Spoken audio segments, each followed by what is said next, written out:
Bonjour Franck de Camary, Bonjour, vous êtes sur Montrez-vous, vous êtes hypnothérapeute à Trévoux. c'est ça. Quel problème peut-on espérer résoudre en venant vous voir? Alors, plutôt que de parler de problème, moi je préfère parler de changement accompagné. C'est très variable.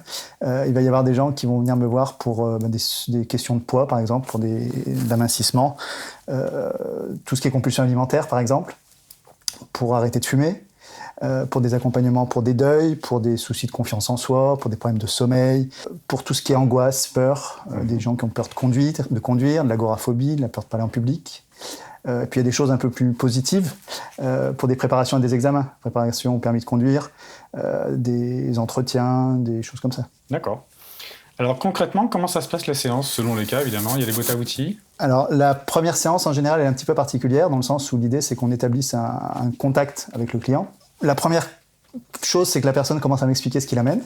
Puis après moi je lui parle d'hypnose, je lui explique ce que c'est que l'hypnose, ma façon de pratiquer qui est parfois un peu différente de ce qu'ils ont pu vivre ailleurs éventuellement, parce que moi j'aime bien quand c'est un peu punchy, je vais les provoquer un petit peu, je vais faire quelque chose d'un peu vivant. Et puis on passe ensuite à la phase de travail un peu plus formel.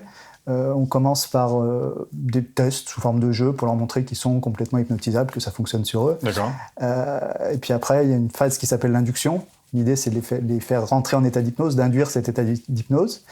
Puis après, il y a un protocole de travail qui va dépendre du sujet sur lequel on travaille. Et puis on finit par une phase de retour à la réalité, de réveil. Cet état d'hypnose, il peut faire peur à certaines personnes qui ne l'ont jamais vécu. On va venir accompagner peut-être, par exemple? Venir accompagner ? C'est pas forcément conseillé, c'est mieux parce qu'on a parfois des choses qui sortent qui n'étaient pas forcément prévues de faire sortir. Les accompagnateurs peuvent rester dans la salle d'attente s'il faut. Oui. Et est-ce que vous avez une spécialité? Alors naturellement, il y a une chose qui s'est dessinée toute seule au fur et à mesure des mois, c'est l'accompagnement pour l'arrêt de fumer, l'arrêt du tabac, parce que l'hypnose c'est très efficace. Ça s'est su, et puis le bouche-oreille a fait que j'ai eu beaucoup de demandes sur le tabac. Ce qui est important de savoir, c'est que sur le tabac, je ne suis pas un magicien. Je ne peux pas forcer quelqu'un à arrêter de fumer s'il n'a pas envie de le faire. Donc il faut que les gens comprennent qu'il va falloir qu'ils fassent un peu de boulot. Il va falloir qu'ils y mettent un petit peu du leur. Et que je ne peux jamais assurer 100% de réussite sur un arrêt du tabac. L'hypnose, c'est ce qu'il y a de plus efficace pour arrêter de fumer.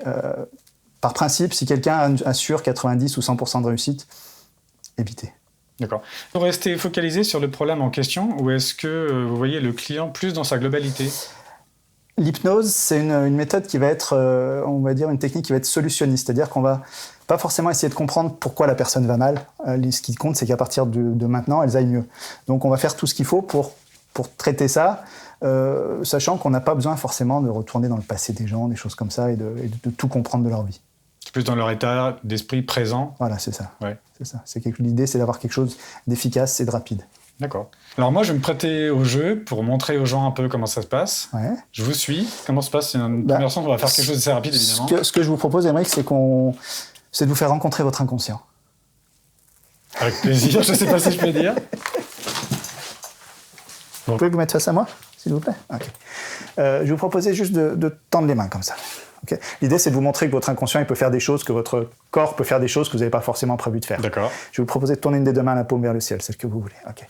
Dans un instant, je vais vous demander de fermer les yeux et d'imaginer que dans cette main gauche, sur cette main gauche, vous placez un objet très lourd. Ce que vous voulez. Je ferme les yeux? Quand je vous dirai. D'accord. Là, je ferme les yeux pour l'instant? Ouais, allez-y. Et sous la main droite, on mettra un ballon de baudruche. Vous savez, ces ballons gonflés à l'hélium, oui. ceux qui montent vers le ciel quand les gamins les lâchent. Okay. Allez-y, mettez dans cette main gauche cet objet très lourd. Ah, je sens que ça bouge. Ah là là, c'est incroyable. Et sur la main droite, on va mettre encore plus d'hélium. Je sens mes mains, mes bras bouger alors que je ne l'ai pas décidé. Vous pouvez juste rouvrir les yeux et voir ce qui est en train de se passer. Je sentais que ça partait dans ce sens-là. Juste pour vous montrer autre chose. Vous pouvez relâcher. Pas moi, je jure que c'est pas moi qui ai décidé de le faire. C'est incroyable. Juste pour vous montrer autre chose. Vous pouvez relâcher. Et puis on va garder les yeux ouverts. Je vous propose de garder les mains comme ça. On va faire un truc un peu marrant cette fois. Vous allez me faire applaudir. Vous allez voir. Votre inconscient, pour vous montrer la puissance qu'il a et ce qu'il peut vous faire. Je voudrais que vous imaginez que là au milieu, vous mettez une petite bille multicolore qui tourne dans tous les sens. Et que vous la regardiez, cette bille.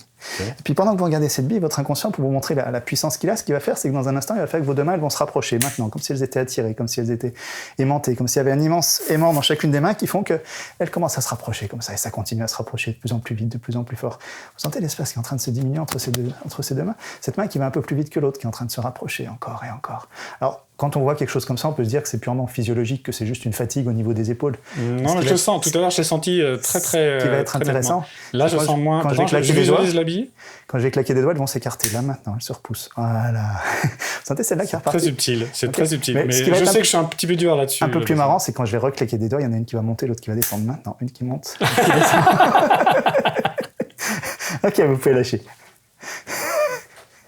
Donc ça, c'est juste pour montrer. Alors, ça, c'est juste on vraiment n'est pas dans l'artifice. L'hypnothérapie, on n'est pas dans l'artifice, mais là, on est en train de montrer. Ça, c'est pas de l'hypnose de spectacle. Ça, c'est vraiment juste pour faire ressentir à la personne comment ça se passe. Et puis après, on rentre dans des choses plus sérieuses. Bien sûr.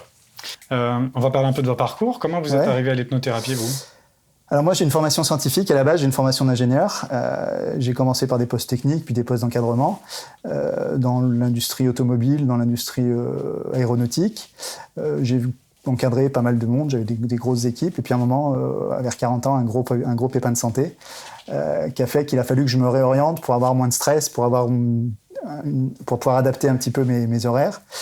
Et puis pendant mes formations de manager, j'avais rencontré plusieurs fois l'hypnose, la PNL, parce que c'est des outils de communication qui sont très efficaces. La PNL, c'est quoi pour dire? Programmation neurolinguistique, c'est une méthode de communication, on va dire simplement.